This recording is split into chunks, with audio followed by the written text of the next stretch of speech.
Hey everyone, BJ here with the Santa Rosa County Democrats, coming here to let you know shifts really do happen. When we come together, we can move mountains. And none of us knows what will be the spark that acts as the catalyst to get things moving in a different direction than where they're moving now.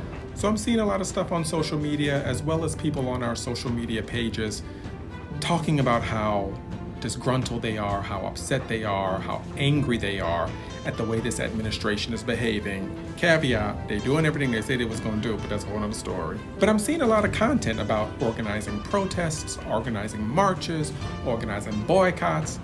And so in the midst of this organizing, I'm reminded of Martin Luther King's letter from a Birmingham jail. In that letter, Martin Luther King talks about 4 steps in order to engage in direct nonviolent action or campaigns in order to change things from where they are currently. And step 1 is collection of the facts to determine whether or not injustice even exists.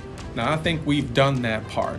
We have a laundry list of things that this administration has done, plans to do, promised to do, that will serve as an injustice to the people that we love, including Republicans. But the next step is negotiation.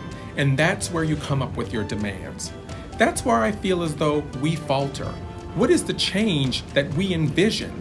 If we had to reimagine what this would look like, what would it look like? So before you march, before you protest, before you organize, you have to come up with a list of things and a list of demands that you want the particular corporation, the government, the politicians, the elected officials, come up with a list of things that you want to see that are different from the way things currently are. The next step is self-purification. Martin Luther King was very well known for nonviolent acts of social change. But that ain't everybody's ministry.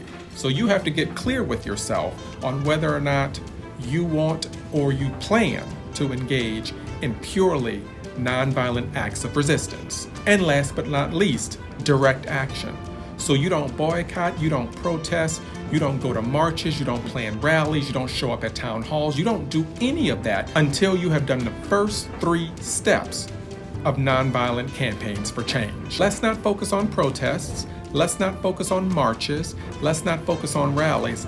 Let's actually figure out, what do we even want to see?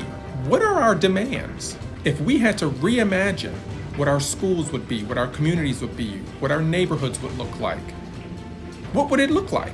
Leave your answer in the comments.